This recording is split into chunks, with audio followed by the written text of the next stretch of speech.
Мен қалыс қалдым. Өйткені мен халықтың арасына келдім, халықтың жағдайын білемін.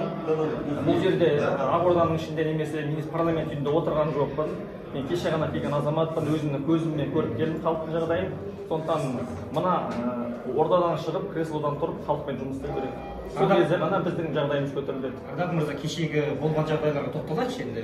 Мәселен, сіз СИК-тің алдында жауап бермей кеттіңіз, кешеде парламентте жауап бермей кеттіңіз.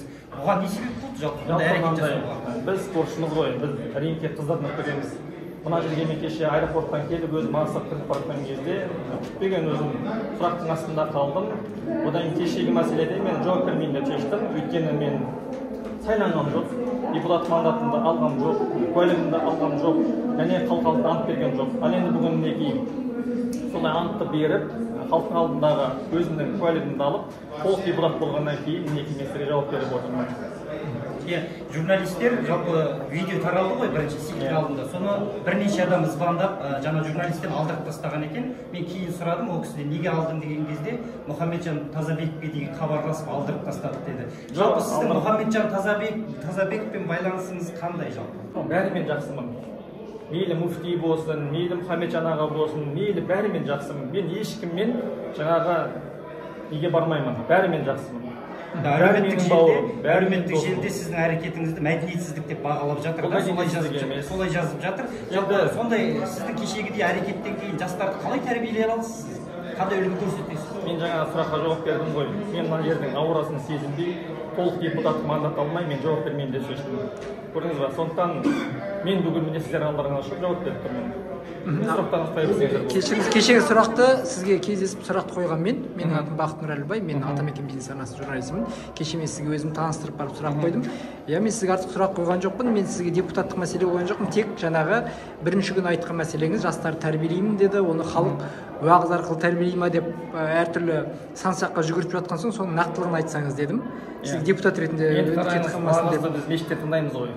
Енді діни маман емеспін, сізге есіміңіз кім? Бақыт Нұр. Бақыт Нұр, енді қараңыз, ұрпақ тәрбиесі деген нәрсе өте маңызды бүгінгі таңда. Біз болашақта жемқор болмайтын ұрпақ тәрбиелеуіміз керек, мемлекеттің қаржысына қол салмайтын ұрпақ тәрбиелеуіміз керек.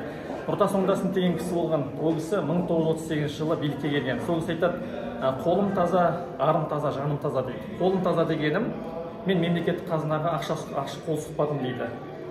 Жүзім таза дегенім, мен ешқандай туысқандарым жұмысқа алмадым, олардың қабілетіне қарадым дейді.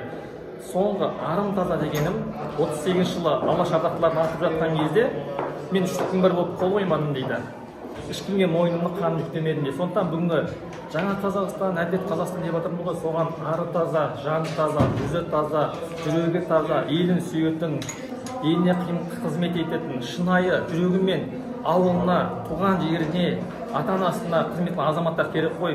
Қазір енді ұрпақ тәрбиелемесек, біз қайтадан ұрпақты осылай алып келеміз да, қайтадан жемқор, қайтадан көңіл толмайтын азаматтар болады. Қараңызшы. Жоқ, заң саратын орын ғой. Бірақ мысалы кеше мен осында келген кезде біз әлеуметтік мәдени даму жаңағы несіне комитетіне қараңызшы, бұл жерде бүкіл мәдениет бар, білім бар, денсаулық бар. Енді қараңызшы, мен заң шығарып қана мұнда отырмаймын ғой. Мен мұнда отырайын заңға қарап. Егер қазақтың болашағы үшін, ұрпағым үшін тиімсіз заңдар болса, мен қарсы келемін. Ал енді бұл жердегі ең басты мәселе жастар тәрбиесі, ұрпақ тәрбиесі өте маңызды ғой.